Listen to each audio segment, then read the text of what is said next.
दुई जण सांग थिले संजय और विजय। सेमाने दुई जण बेरोजगार थिले। सेमानंकर किछि इनकम नथिला। सेमाने दिने तांको गुरुजी को कहले, गुरुजी आमको किछि पैसा दियंतु, आमे किछि काम धंदा करिवु। गुरुजी दुई जण को हजार हजार टंका देले आउ कहिले दुई जण गोटे वर्ष पर ए पैसा मते फेरैब। से दुई जण गुरुजी को कथा मानि नेले और से दुई जण पैसा नहीं चली गले। बाटरे जाऊ जाऊ संजय कहिला, आमे ई पैसा रु किछि गोटे भल काम आरंभ करिबा।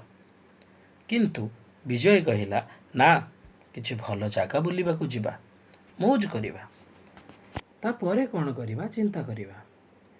गोटे वर्ष परे दुई जण गुरुजी को पाखक गले। गुरुजी विजय को पचारिले, तू पैसा कौन कलु? पैसा फेरई पारिबु? पैसा अच्छी तो पाखरे? विजय कहिला, गुरुजी से पैसा मो पाखरु किए ठकी नहीं गला, सबू पैसा से चोरी करनेला। आउ सही प्रश्न गुरुजी संजय को भी पचारिले।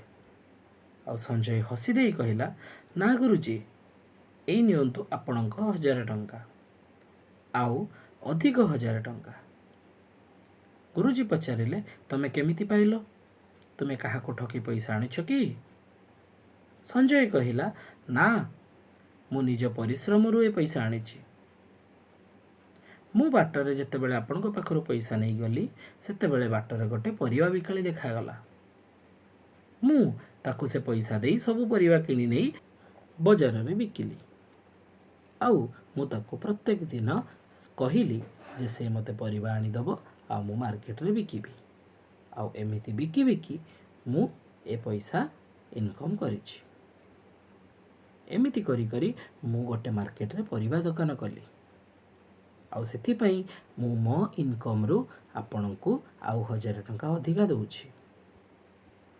आउ गुरुजी से कथा सुनी बहुत खुशी हो गले। आउ कहिले, तुमे तुम परिश्रम फल पाइछ।